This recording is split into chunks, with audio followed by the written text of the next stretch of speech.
پاک کی ایک آیت کریمہ اور نبی پاک صلی اللہ علیہ وسلم کا ایک مبارک ارشاد تلاوت کیا ہے۔ اللہ تعالیٰ نے ہم انسانوں کو بڑی نعمتوں سے نوازا ہے۔ ہر ایک نعمت اپنے اعتبار سے بہت بڑی ہے، ہماری ضرورت ہے، ہمارا اس کے بغیر گزارا نہیں ہے۔ سانس لینے کے لیے اللہ تعالیٰ نے آکسیجن کا انتظام قائم کیا ہے۔ اگر یہ نظام نہ ہوتا تو گھٹن سے ہم لوگ مر جاتے۔ بہت بڑی نعمت ہے۔ پانی کا گھونٹ ہمیں میسر نہ ہوتا تب بھی زندہ رہنا مشکل تھا۔ غرض جس نعمت کو بھی دیکھ لیں اپنی ذات کے اعتبار سے بہت بڑی ہے، جس کا شکرانہ ہمارے ذمہ واجب ہے، لیکن ادائیگی اس کی ہمارے بس کی بات نہیں ہے۔ یہاں پر خاص طور پر دو نعمتوں کا تذکرہ آج مقصود ہے۔ نمبر ایک صحت اور نمبر دو فرصت۔ اللہ تعالیٰ نے صحت عطا فرمائی ہوئی ہے، فائدہ اٹھانا چاہیے۔ فرصت عطا فرمائی ہوئی ہے، فائدہ اٹھانا چاہیے۔ جتنی یہ نعمتیں بڑی ہیں اتنی ہی انسانیت ان سے غافل ہے۔ چنانچہ قرآن پاک میں ہے کہ جس وقت ہم لوگ اس دنیا سے چلے جائیں گے، اللہ کے پاس پہنچ جائیں گے، وہاں پھر اللہ تعالیٰ سے تقاضا کریں گے کہ ہمیں تھوڑی سی مہلت عطا فرما دیں۔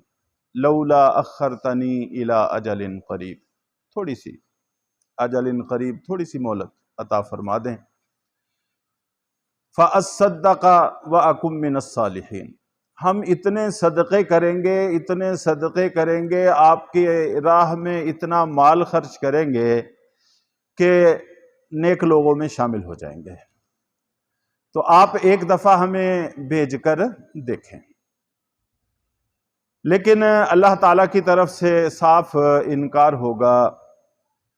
وَلَن يُؤَخِّرَ اللَّهُ نَفْسًا إِذَا جَاءَ أَجَلُهَا، جب موت کا وقت آ جاتا ہے تو پھر وہ اپنی جگہ سے نہیں ٹلتا۔ اور دوسری جگہ پر اللہ تعالیٰ نے ارشاد فرمایا اَوَلَمْ نُعَمِّرْكُمْ مَا يَتَذَكَّرُ فِيهِ، کہ ہم نے تمہیں وقت دیا تھا اور جو شخص اس میں نصیحت حاصل کر سکنا چاہتا تو کر سکتا تھا، لیکن تم نے اس وقت سے فائدہ نہیں اٹھایا، تو اب تمہیں دوبارہ وقت نہیں ملے گا۔ تو بہرحال اللہ رب العزت نے جو ہمیں وقت عطا کیا ہوا ہے یہ دوبارہ نصیب نہیں ہوگا۔ ابھی اس سے فائدہ اٹھانا چاہیں تو فائدہ اٹھا سکتے ہیں، اور دوبارہ اگر ہم یہ چاہیں کہ ہمیں یہ وقت مل جائے تو اس کا کوئی امکان نہیں ہے۔ پھر دنیا کے اندر جو ہمیں وقت ملا ہوا ہے اس میں سے بھی خاص طور پر صحت کا وقت اور فرصت کا وقت، کہ اللہ تعالیٰ نے صحت عطا فرمائی ہوئی ہے، فرصت بھی عطا فرمائی ہوئی ہے، تو اس سے ہم اور بھی زیادہ فائدہ اٹھا سکتے ہیں، یہ اور بھی زیادہ اہمیت کا حامل ہے۔ چنانچہ نبی پاک صلی اللہ علیہ وسلم کا پاک ارشاد ہے کہ نعمتان، دو نعمتیں ایسی ہیں کہ مغبون فیہما کثیر من الناس، کہ اکثر لوگ ان دو نعمتوں کے بارے میں دھوکے میں پڑے ہوئے ہیں، غلطی میں پڑے ہوئے ہیں، اور وہ دو نعمتیں الصحت والفراغ، صحت اور فرصت ہے۔ ڈاکٹر عبدالحی عارفی رحمہ اللہ تعالی بہت بڑے اللہ کے ولی ہوئے ہیں، اور ان کا مقام اور مرتبہ اہل علم لوگ سمجھتے ہیں۔ مفتی اعظم پاکستان مفتی رفیع عثمانی رحمہ اللہ تعالی اور شیخ الاسلام مفتی تقی عثمانی دامت برکاتہم اور ہمارے شیخ اور مربی حضرت شیخ الحدیث مولانا نذیر احمد رحمہ اللہ تعالی جامعہ اسلامی امدادیہ کے بانی ہیں، جنہوں نے پنجاب بھر کے مدارس کا رخ موڑ کے رکھ دیا کہ اگر مدرسہ کامیاب چلانا ہے تو اس ترتیب پر چلایا جا سکتا ہے۔ یہ تینوں حضرات ڈاکٹر عبدالحی عارفی رحمہ اللہ تعالیٰ کے مرید تھے، انہی سے ان کو خلافت حاصل ہے۔ تو اتنی بڑی بڑی شخصیات، اتنے بڑے بڑے اہل علم ان سے فیض یافتہ ہیں۔ وہ اکثر و بیشتر ایک شعر پڑھتے رہتے تھے اور بڑی کثرت سے اس کو پڑھنے کا اہتمام کرتے تھے، اور جس کا حاصل یہ ہے کہ ان کی آہٹ پر ابھی تو آنکھیں کھول دیتا ہوں، اور عین ممکن ہے کہ آنے والے وقت میں اتنی بھی طاقت نہ رہے کہ آنکھیں کھول سکوں۔ اور مراد اس سے یہ ہے کہ جب دل کے اندر کوئی نیکی کا خیال آتا ہے تو ابھی تو اتنی ہمت ہے کہ اس کو پورا کرنے کی توفیق مل جاتی ہے، لیکن عین ممکن ہے کہ ایک وقت ایسا آ جائے، صحت اتنی نہ رہے، اور اس وقت پھر میں چاہوں اس نیکی پر عمل کرنا تو نیکی پر عمل نہ کر سکوں۔ اور جس وقت یہ وہ پڑھا کرتے تھے، یہ ان کی 80 سال کی عمر تھی۔ وہ خود فرماتے ہیں کہ جب میری 80 سال کی عمر تھی، تہجد کے وقت آنکھ کھل جاتی تھی تو بسا اوقات دل کے اندر شیطان وسوسہ ڈالتا تھا کہ کون سا فرض واجب ہے، اب یہ ضعف کا زمانہ ہے، کمزوری بہت زیادہ ہے، تو اگر نہیں بھی پڑھیں گے تو کیا فرق پڑے گا، تو چلو آج کے دن نہیں پڑھتے۔ تو پھر وہ یہ شعر پڑھا کرتے تھے اور یہ کہا کرتے تھے کہ ابھی تو اتنی توفیق ہے کہ اٹھ کر چل کے مصلی تک جا سکتا ہوں، اور خدا نہ خواستہ آنے والے وقت میں اگر یہ بھی ہمت نہ رہی تو پھر کیا بنے گا۔ چنانچہ اٹھتے، وضو کرتے اور مصلی پر جاتے، تہجد کی نماز ادا کرتے۔ تو یہ وہ لوگ ہیں جو وقت کے قدردان تھے۔ امام محمد رحمہ اللہ تعالی فقہ حنفی کے تیسرے نمبر کے بڑے امام ہیں، اللہ تعالیٰ نے بڑے علم سے نوازا ہے۔ ان کی کتابیں پڑھ کے کتنے ہی غیر مسلمان ہوتے تھے، یہ کہہ کر کہ جب چھوٹے محمد کے علم کا یہ عالم ہے تو بڑے محمد جو ان کے نبی ہیں ان کے علم کا کیا عالم ہوگا۔ تو وہ ان کی کتابوں کو دیکھ کر مسلمان ہوتے تھے۔ اللہ تعالیٰ نے اتنا علم سے ان کو نوازا ہوا تھا۔ تو اپنے جوانی کے وقت میں، چڑھتی جوانی کے وقت میں مطالعہ کرتے تھے کتابوں میں۔ تو ان کے والدین رات کو اٹھ کر جا کر ان کو کہا کرتے تھے کہ رات بہت بیت گئی ہے، اب سو جاؤ۔ تو ان کو مطمئن کرنے کے لیے لیٹ جاتے تھے، جیسے ہی وہ جاتے اٹھ کے پھر مطالعے میں لگ جاتے۔ بالآخر ایک دفعہ ان کو کہنا ہی پڑا کہ ابا جان، ساری امت تو یہ کہہ کر سو گئی ہے کہ محمد جاگ رہا ہے، ساری امت یہ کہہ کر سو گئی ہے کہ محمد جاگ رہا ہے، پریشانی کی کوئی بات نہیں ہے، اگر میں بھی سو گیا تو اس امت کا کیا بنے گا، آنے والی نسلوں تک یہ علم کیسے منتقل ہوگا۔ یہ وہ لوگ تھے جو خود کو پوری پوری امت کے ذمہ دار سمجھتے تھے اور ایک ایک منٹ کو اس قدردانی کے ساتھ استعمال کرتے تھے کہ واقعی وقت کا حق ادا کر دیتے تھے۔ اور پھر دنیا نے دیکھا کہ آج تک ان کے علم سے 2/3 امت کا حصہ فیض یاب ہو رہا ہے اور ان پر عمل کر رہا ہے۔ کسی ملک کا قانون اسلامی اگر ہم چلانا چاہیں تو ان کی کتابوں کے بغیر نہیں چل سکتا، ان کی کتابوں کا سہارا لینا پڑتا ہے، انہی کی کتابوں سے فیض لینا پڑتا ہے۔ بنیادی کتابیں اسلام کی سمجھی جاتی ہیں۔ تو یہ وہ لوگ تھے جو وقت کے، فرصت کے، صحت کے قدردان تھے۔ اور کتنے ہی لوگ ہیں وہ ایک بزرگ کا واقعہ آتا ہے کہ وہ کھانا صرف ایک وقت کھاتے تھے. تو ان سے کسی نے پوچھا کہ 24 گھنٹوں میں ایک وقت کھانا کھاتے ہو تو مشکل پیش آتی ہوگی. کہنے لگے کہ اصل میں پہلے میری ایک بہن تھی، وہ میری ناز برداری کیا کرتی تھی. وہ کھانا لے کر آ جاتی، میں کتاب کا مطالعہ کرتا رہتا اور وہ لقمے اٹھا اٹھا کر میرے منہ میں ڈالتی رہتی. مطالعے کا بھی حرج نہیں ہوتا تھا، کھانا بھی ہو جاتا تھا. تو ان کا انتقال ہو گیا ہے، اب اتنے ناز برداری کرنے والا کوئی رہا نہیں ہے اور مطالعے کا نقصان مجھے گوارا نہیں. اس لیے پھر میں نے ایک ہی وقت کا کھانا، آخر زندہ تو رہنا ہے، وہ بھی ضروری ہے، تو ایک ہی وقت کا کھانا کھاتا ہوں. تو یہ جو اللہ تعالیٰ نے ہمیں فرصت عطا فرمائی ہے، اللہ کے نبی صلی اللہ علیہ وسلم کا فرمان ہے کہ اکثر لوگ اس کے بارے میں دھوکے میں پڑے ہوئے ہیں. دھوکے میں نہیں پڑنا چاہیے. بس اوقات ہم انتظار کی کیفیت میں ہوتے ہیں، اس وقت واقعی گھڑیاں ہمیں لمبی لگتی ہیں. کسی آدمی نے کسی کا انتظار کرنا ہے تو اس کو ایک ایک منٹ لمبا لگتا ہے، واقعی وہ بڑا وقت محسوس ہوتا ہے. اور کسی جگہ گاڑی کے پہ جانا ہے، اس کے انتظار میں بیٹھے ہوئے ہیں تو وقت نہیں گزرتا.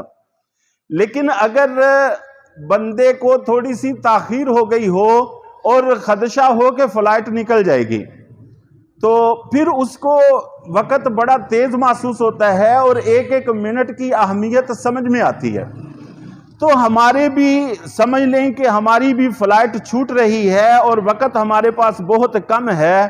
کوئی پتہ نہیں ہے کہ کس وقت اجل سے بلاوا آ جائے.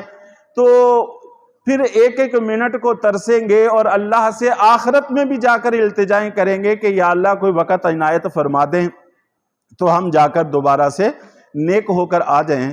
تو اللہ تعالیٰ کی طرف سے پھر انکار ہو. دنیا سے چلے جانے والے لوگوں میں سے ہر شخص اس وقت کے بارے میں پچھتائے گا جو وقت اس نے ضائع کیا ہے، چاہے کوئی نیک ہے چاہے بد ہے. جو گناہگار ہے اس کا پچھتاوا تو قرآن پاک میں ہمارے سامنے ہے کہ وہ پچھتائیں گے، کہیں گے کہ اس وقت سے ہم فائدہ اٹھا لیتے، نہیں اٹھا سکے، اللہ ایک دفعہ اور وقت عنایت فرما دیں. تو یہ تو پچھتائیں گے ہی. جو صالحین ہوں گے، نیک لوگ ہوں گے، جنت میں جائیں گے، بخشے جائیں گے، وہ بھی پچھتائیں گے. حدیث شریف میں آتا ہے کہ اللہ کے نبی صلی اللہ علیہ وسلم نے فرمایا کہ وہ مجلسیں جو اللہ کے ذکر کے بغیر گزری ہوئی ہوں گی ان پر جنتی لوگوں کو پچھتاوا ہوگا، افسوس ہوگا کہ کاش کہ ہم وہ وقت اللہ کے ذکر میں گزارتے، اللہ کے ذکر کے بغیر نہ گزارتے. تو جو وقت ہم ضائع کر دیتے ہیں وہ وقت ہمارے لیے بڑی اہمیت کا حامل ہے. اور شیطان کی چالوں میں سے ایک بڑی چال ہے کہ وہ کسی بھی نیک عمل کو اس کے وقت سے ٹلاتا رہتا ہے اور بالآخر وہ عمل ہمارے ہاتھ سے نکل جاتا ہے اور بعد میں پھر پچھتاوے کے علاوہ کچھ بھی باقی نہیں رہتا. اس لیے جب بھی نیکی کا خیال دل کے اندر آئے تو فوراً نیکی کر گزرنا چاہیے. حضرت عبداللہ ابن عمر رضی اللہ تعالی عنہ کے بارے میں منقول ہے، ایک دفعہ اپنے ساتھیوں کے ساتھ، شاگردوں کے ساتھ سفر پہ جا رہے تھے تو چند قبروں پر نظر پڑی تو بس دل کے اندر یہ خیال آیا کہ ان لوگوں کو 2 نفل پڑھنے کا اگر وقت مل جائے تو کتنے خشوع خضوع سے یہ نوافل پڑھیں گے، کتنے اہتمام سے پڑھیں گے، لیکن ان کے پاس اس کی کوئی فرصت نہیں ہے. میرے پاس وقت ہے، چنانچہ اسی وقت اترے، مصلی بچھایا اور نماز ادا کی. ساتھیوں نے پوچھا کہ یہ نہ نماز کا وقت تھا نہ کوئی ایسی بات تھی، آپ اترے ہیں اور آپ نے نوافل ادا کیے ہیں. تو پھر انہوں نے اظہار کیا کہ اصل میں میرے ذہن کے اندر یہ خیال آیا تھا کہ ان لوگوں کے پاس اب وقت نہیں ہے، اجازت نہیں ہے. ہمارے پاس وقت بھی ہے، اجازت بھی ہے، چنانچہ اس سے فائدہ اٹھانا چاہیے. تو یہ جو نیکی کا خیال دل کے اندر آ جاتا ہے اس کو شیطان کے بہکاوے میں آ کر کبھی وقت سے ٹلانا نہیں چاہیے. اور یہ بھی لکھا ہے علماء نے کہ یہ جو نیکی کا خیال دل میں آتا ہے ظاہر ہے اللہ کی طرف سے ہے، فرشتوں کی طرف سے ہے. ہر انسان کے ساتھ شیطان بھی لگا ہوا ہے، فرشتہ بھی لگا ہوا ہے۔ فرشتہ نیکی کا خیال ڈالتا ہے اور شیطان برائی کا خیال ڈالتا ہے۔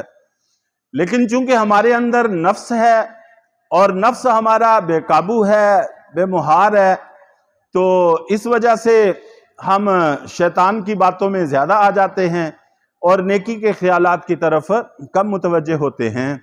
تو علماء نے لکھا ہے کہ نیکی کا خیال یہ اللہ کی طرف سے مہمان ہے اور غیرت مند مہمان ہے۔ کچھ مہمان بڑی غیرت رکھتے ہیں، تو اگر ساری نزاکتوں کا خیال نہ رکھا جائے تو وہ دوبارہ نہیں آتے۔ اس لیے اگر ہم یہ چاہتے ہیں کہ مہمان ہمارے پاس آتے رہیں، بار بار آئیں، تو پھر بڑی احتیاط کے ساتھ ان کی میزبانی کرنی چاہیے۔ چنانچہ حضرت علی رضی اللہ تعالی عنہ کا تذکرہ گزشتہ ایک جمعے میں ہوا بھی تھا، تو انہوں نے نبی پاک صلی اللہ علیہ وسلم سے کہا کہ میرے نزدیک جو مہمان گھر میں آتا ہے اور اس کی پیشانی سے نکلنے والا نور یہ بہت روشن اور چمکدار ہے، اور جب وہ کھانا کھاتا ہے رغبت سے سیر ہو کر، تو پھر میزبان کو شہد سے زیادہ مزہ آتا ہے۔ شہد میٹھا ہوتا ہے، لذیذ چیز ہے، تو شہد کھانے میں اتنا مزہ نہیں ہے جتنا مہمان کی میزبانی، اگر اس کو میزبانی پسند آ جائے تو مہمان کی، تو یہ جو دل میں خیال آتا ہے یہ بھی اللہ کی طرف سے مہمان ہے اور بڑی غیرت رکھنے والا مہمان ہے۔ تو اگر فوراً اس پر عمل کر لیا جائے تو یہ اس کی مہمانی ہے۔ تو اگر ہم اس کی مہمانی کریں گے تو یہ نیکی کا خیال بار بار آئے گا، اگر نہیں کریں گے تو پھر نہیں آئے گا۔ چنانچہ ہم اپنی کیفیات میں اس بات کو محسوس کرتے ہیں کہ بسا اوقات طبیعت نیک کاموں کی طرف متوجہ ہوتی ہے اور دل کے اندر نیکی کے خیال آتے رہتے ہیں اور انسان نیک کام کرتا چلا جاتا ہے، تو یہ اسی کا اثر ہے۔ اور بسا اوقات ایسا ہو جاتا ہے کہ دل سخت ہو جاتا ہے اور پھر کوئی بھی نصیحت کی بات دل پر اثر انداز ہی نہیں ہوتی، نیکی کا داعیہ دل کے اندر پیدا ہی نہیں ہوتا۔ تو یہ اس کا مطلب یہ ہے کہ مہمان ہم سے ناراض ہے، تو مہمان کو راضی کرنا بہرحال ضروری ہے۔ تو اس لیے یہ اللہ کی طرف سے مہمان ہے، جب دل کے اندر خیال آئے فوراً وہ نیکی کر لینی چاہیے۔ صحابہ کرام کے عمل سے یہی بات ثابت ہے۔ حضرت عبداللہ ابن عمر رضی اللہ تعالیٰ عنہ اترے، خیال آیا، فوراً نماز پڑھ لی۔ تو ہمیں بھی اس بات کا خیال رکھنا چاہیے۔ جو نبی پاک صلی اللہ علیہ وسلم نے ارشاد فرمایا کہ بہت سارے لوگ دھوکے میں پڑے ہوئے ہیں، وہ دھوکہ کیا ہے؟ وہ دھوکہ یہی ہے کہ انسان سمجھتا ہے کہ ابھی تو میں ٹھیک ہوں، ابھی کوئی مسئلہ نہیں ہے، کل کر لیں گے، پرسوں کر لیں گے، بڑا وقت ہے۔ لیکن یہ جہان ہے، آپ جانتے ہیں کہ گلستان دنیا میں مرجاتے ہیں پھول، کچھ کھلے، کچھ ادھ کھلے، کچھ بن کھلے۔ یہ دنیا ہے، یہاں پر دنیا سے جانے کا کوئی وقت نہیں ہے، کوئی ترتیب نہیں ہے، کوئی بیماری شرط نہیں ہے۔ حادثہ ہو جاتا ہے، اللہ تعالیٰ سب کی حفاظت فرمائے، پتہ بھی نہیں چلتا۔ اور آج کل یہ کتنی ہی نامراد امراض ہیں جو ہمارے بڑوں نے کبھی ان کا نام بھی نہیں سنا تھا، کوئی ہارٹ اٹیک ہے، فلاں اٹیک ہے، فلاں اٹیک ہے، تو پھر انسان کا خاتمہ ہو جاتا ہے، تو انسان کو فرصت نہیں ملتی۔ بس اوقات ایسی بیماری انسان کو لگ جاتی ہے کہ انسان چارپائی کا ہو کے رہ جاتا ہے، دوبارہ اٹھنے کی فرصت ہی نہیں ملتی، موقع ہی نہیں ملتا۔ تو اللہ کے نبی صلی اللہ علیہ وسلم نے ارشاد فرمایا کہ دھوکے میں پڑے ہوئے ہیں۔ تو دھوکہ یہی ہے کہ ہم یہ سمجھتے ہیں کہ ابھی بڑا وقت ہے، ابھی کوئی مسئلہ نہیں ہے۔ تو کبھی بھی انسان کو یہ نہیں سمجھنا چاہیے کہ ابھی بڑا وقت ہے۔ حضرت عمر بن عبدالعزیز رحمۃ اللہ علیہ، جس وقت ان کا خلافت کا زمانہ تھا، تو پہلے بڑی شاہی زندگی انہوں نے گزاری تھی۔ جیسے ہی خلافت ملی، گھر کے سارے خزانے بیت المال میں جمع کروا دیے، تو اب خالی ہاتھ ہیں، تنخواہ پہ گزارا ہے۔ تو عید کا موقع آ گیا، اور بچوں نے تقاضا کیا کہ ہمارے لیے کوئی کپڑے ہونے چاہیے. تو حضرت عمر بن عبدالعزیز رحمہ اللہ تعالیٰ نے فرمایا کہ میرے پاس تو اتنے پیسے نہیں ہیں. بیوی نے مشورہ دیا کہ ایک تنخواہ ایڈوانس لے لیں، ہم بعد میں اوکھے سوکھے گزارا کر لیں گے، چلو کپڑے بن جائیں. تو اپنے خازن کو بلایا جس کو خود ہی متعین کیا تھا. لیکن اس وقت سبھی کے اندر اللہ کا ڈر، اللہ کا خوف ہوتا تھا، اور ہر بندہ صحیح مشورہ دینے کی کوشش کرتا تھا. اور اس وقت چمچہ گیری کا دور ہے، اور ہر بندہ اپنے مقاصد پہ نظر رکھے ہوئے ہے، بس مجھے کچھ ملنا چاہیے، باقیوں کا جو ہوتا ہے سو ہوتا رہے. اس لیے کوئی صحیح مشورہ دینے کے لیے بھی تیار نہیں ہے. یہ جتنے بھی بڑے بڑے ہیں ان سب کو ان کے مشیر ہی مرواتے ہیں، اور یہ مشیروں کے پیچھے لگ کے ہی تباہ و برباد ہوتے ہیں، اور مشیروں کے پیچھے لگ کے ہی سلطنتوں کی سلطنتیں تباہ ہوئی ہیں. تاریخ ہمیں یہی درس دیتی ہے، یہی سبق دیتی ہے. چنانچہ اپنے خازن کو بلایا اور کہا کہ 1 مہینے کی تنخواہ مجھے ایڈوانس دے دیں. تو انہوں نے کہا کہ اگر خازن ہیں، غلام ہیں حضرت عمر بن عبدالعزیز رحمۃ اللہ علیہ کے، انہوں نے کہا جی حضرت اگر آپ مجھے اس بات کی گارنٹی لکھ دیں کہ آپ اگلے مہینے تک حیات رہیں گے تو پھر میں دے دیتا ہوں. تو فرمانے لگے کہ ایسی کوئی گارنٹی تو نہیں دی جا سکتی، پتہ تو 1 منٹ کا بھی انسان کا نہیں ہے. تو حقیقت یہی ہے کہ ایک لمحے کا بھی انسان کا پتہ نہیں ہے، کس وقت صحت ہاتھ سے نکل جائے، کس وقت زندگی ہاتھ سے نکل جائے، کس وقت یہ سارا معاملہ ختم ہو جائے. تو کسی کے پاس اس کی کوئی گارنٹی نہیں ہے. اس لیے اس دھوکے میں کبھی نہیں پڑنا چاہیے کہ ابھی بڑا وقت ہے، چلو دیکھی جائے گی، پھر کر لیں گے، ابھی سے یہ اس طرف لگنے کی کیا ضرورت ہے. تو بعد میں پھر پچھتاوے کے سوا کچھ بھی ہاتھ نہیں آتا. اور جہاں تک نفس کا تعلق ہے، یقیناً نفس امارہ انسان کو غلط کاموں کا ہی حکم کرتا ہے، غلط کاموں کی طرف ہی لے کر جاتا ہے. لیکن ہمارے بڑے، ہمارے اکابرین، ہمارے بزرگ ہمیں اس کو بہلانے کے بھی طریقے سکھا گئے. حضرت عمر بن خطاب رضی اللہ تعالیٰ عنہ بازار سے گزر رہے تھے تو سامنے قصاب کی دکان تھی، گوشت کی دکان تھی. تو دل کے اندر خیال آیا کہ گوشت کچھ لے لینا چاہیے، کافی دن ہو گئے گوشت نہیں کھایا. تو پھر ساتھ ہی خیال آیا کہ میرے پاس تو پیسے نہیں ہیں، امیر المومنین ہیں اور آدھی دنیا کے حکمران ہیں، میرے پاس تو پیسے نہیں ہیں. تو نفس نے وسوسہ ڈالا، نفس نے مشورہ دیا کہ کوئی بات نہیں، ادھار کر لیں، جب آئیں گے پیسے دے دینا، جب پیسے آئیں گے پھر دے دیں گے، ادھار کر لیں، آپ امیر المومنین ہیں، وہ آپ کا جاننے والا ہے، واقف کار ہے، تو وہ دے دے گا گوشت. تو کچھ دیر سوچ کے فرمانے لگے کہ اس سے ادھار کرنے کی بجائے بہتر ہے کہ تم ہی سے ادھار کر لے. تو اپنے نفس کو خطاب کر کے کہتے ہیں اپنے آپ کو، تم ہی سے ادھار کر لیتا ہوں، جب پیسے آئیں گے پھر گوشت لے کے کھا لیں گے، ابھی کھانا کوئی ضروری تو نہیں ہے.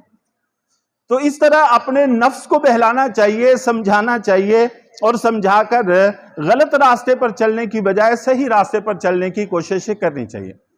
اور کتنے ہی ایسے بزرگوں کے حالات میں لکھا ہوا ہے کہ تہجد کے وقت آنکھ کھل گئی تو لیکن ہمت نہیں ہو رہی، بسا اوقات تھکاوٹ کے اثرات ہوتے ہیں، بسا اوقات بیماری کے اثرات ہوتے ہیں، بسا اوقات ویسے انسان غفلت میں پڑ جاتا ہے، نہیں ہمت ہوتی، اور بسا اوقات انسان میں اللہ تعالیٰ کی طرف سے بڑی ہمت آ جاتی ہے، بڑے شوق سے انسان اٹھتا ہے. حالات بدلتے رہتے ہیں، مسلمانوں کے، انسانوں کے حالات بدلتے رہتے ہیں، کیفیات ایک طرح کی نہیں رہتی. چنانچہ اب دل میں خیال آ رہا ہے کہ چلو آج کا دن نہیں پڑھتے. تو پھر یہ لوگ اپنے نفس کو سمجھاتے ہیں کہ چلو ٹھیک ہے، تہجد نہیں پڑھتے، وضو نہیں کرتے، لیکن اٹھ کے بیٹھ جانے میں کیا حرج ہے، بیٹھ کے تھوڑی سی دعا کر لیتے ہیں. تو اٹھ کے بیٹھے، اللہ تعالیٰ سے دعا کرنی شروع کی. تو پھر اپنے نفس کو کہا کہ اب بیٹھ تو گیا ہوں، دعا بھی مانگ رہا ہوں، تو کیوں نہ وضو کر کے دعا مانگ لوں. وضو کر کے مانگیں گے، اللہ کی رحمت اور زیادہ متوجہ ہوگی، پاک صاف ہو کے. واش روم میں جانا تو ہے ہی، بیت الخلاء میں جانا تو ہے ہی، تھوڑی دیر ٹھہر کے بھی جانا ہے تو ابھی چلے جاتے ہیں. تو اٹھ کے بیت الخلاء میں چلے گئے، وضو وغیرہ کر کے آئے اور کر کے آتے ہی مصلی بچھا ہوا جا کے اس پہ نماز کی نیت باندھ لی۔ تو اس طرح سے اپنے نفس کو اپنے اوپر کبھی بھی غالب نہیں ہونے دینا چاہیے، ہمیشہ اپنے نفس کو دبا کے رکھنا چاہیے۔ جتنا دبا کے رکھیں گے اتنا تابع رہے گا، جتنا اس کی مانیں گے اتنا بے مہار ہوتا چلا جائے گا۔ تو بہرحال آج کا خلاصہ لب لباب ساری گفتگو کا یہی ہے کہ ہمارے پیارے نبی صلی اللہ علیہ وسلم نے بڑے سلیقے سے، بڑے طریقے سے، بڑی ہمدردی سے، محبت سے ہمیں باتیں سمجھائی ہیں۔ آج ایک حدیث مبارکہ جو ذکر کی اس میں یہ بات سمجھائی ہے کہ آپ نے فرمایا کہ دو نعمتیں ہیں، نعمتان مغبون فیہما کثیر من الناس، کہ دو نعمتیں ہیں کہ اکثر لوگ ان کے بارے میں دھوکے میں پڑے ہوئے ہیں، تو دھوکے میں نہیں پڑنا چاہیے۔ اور وہ دو نعمتیں، ایک صحت ہے، ایک فرصت ہے۔ اللہ تعالیٰ نے ہمیں اگر کچھ وقت عنایت کر دیا ہے تو آخرت کی بھلائی میں اس کو استعمال کر لینا چاہیے، اور اگر صحت عطا کی ہوئی ہے تو آخرت کی بھلائی اور آخرت کے نفع میں استعمال کر لینا چاہیے۔ اللہ تعالیٰ ہم سب کو عمل کی توفیق عطا فرمائے۔